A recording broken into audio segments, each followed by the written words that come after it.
Hey guys, welcome back to the channel. A bit to talk about today. E3's not quite over yet, but big ticket items for me have pretty much been covered. So I guess things I'll go over in this video would be, well, the main one, the most important one for me is Battlefield 4. I'll have a look at Call of Duty Ghosts, Battlefront 2, Star Wars Battlefront 2, which was a surprise announcement, which is pretty cool. Just talk about the consoles, Xbox One and PlayStation 4, just pros and cons of each of those, I guess.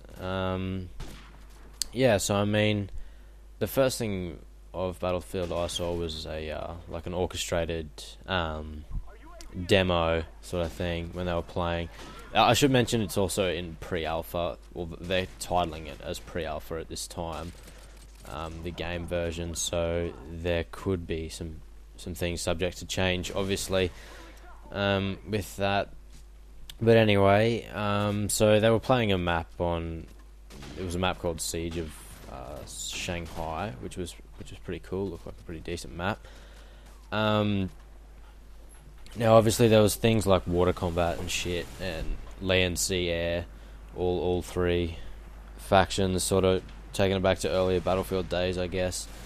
Now, the map, they mentioned the term levolution, which is like a new sort of word I think they've sort of just obviously come up with to describe what they've done or trying to achieve with the maps. And that's sort of, I mean, you've probably seen that footage where the high-rise collapse and stuff, and then that changes the dynamic of the map, which is pretty cool. It sort of creates organic sort of changing maps that will alter the gameplay and strategies of teams as the game goes on, and like things like bridges, which are collapsible, it can be controlled, elevators and all that sort of thing.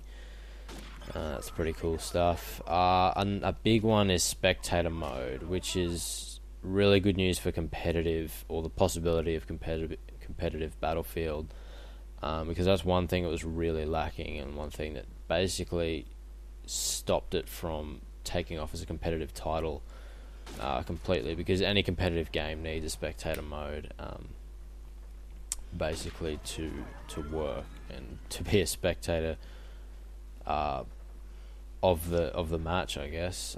Yeah, pretty straightforward, I guess.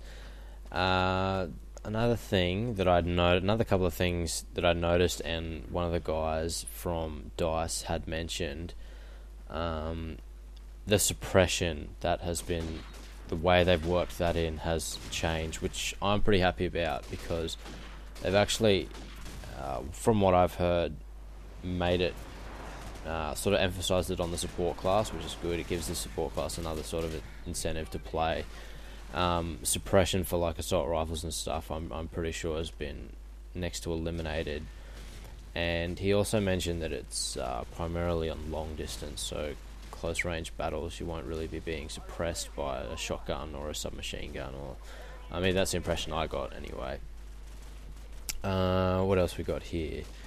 Counter knifing. I saw a little bit of that.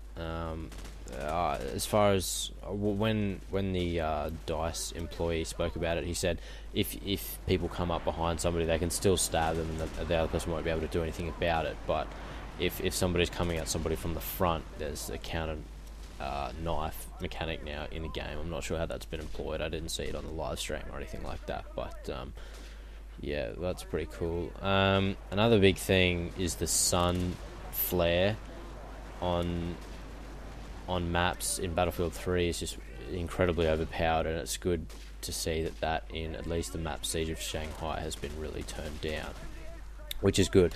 Anyway, that's probably enough for Battlefield 4. There'll be more released on it later, no doubt, and as I said, the game is in pre-alpha, so they've got a little way to go with cleaning it up. Call of Duty Ghosts. Well, I mean, there's not really, I don't really have too much to mention. It was just like a 10-minute video that I saw of cinematic playing campaign. It really didn't look. I think the graphics have obviously improved an incredible amount over Xbox 360 titles. But other than that, I mean, the gunplay is very similar. I mean, I guess it's pretty typical of Call of Duty, I guess. They're just sticking to that theme. Like I saw some like controlling of dogs and shit. I didn't really get that, but and I couldn't be bothered watching it again. So yeah, I guess there's that. Obviously, some multiplayer footage will probably come out sometime soon that I might consider talking about, but whatever.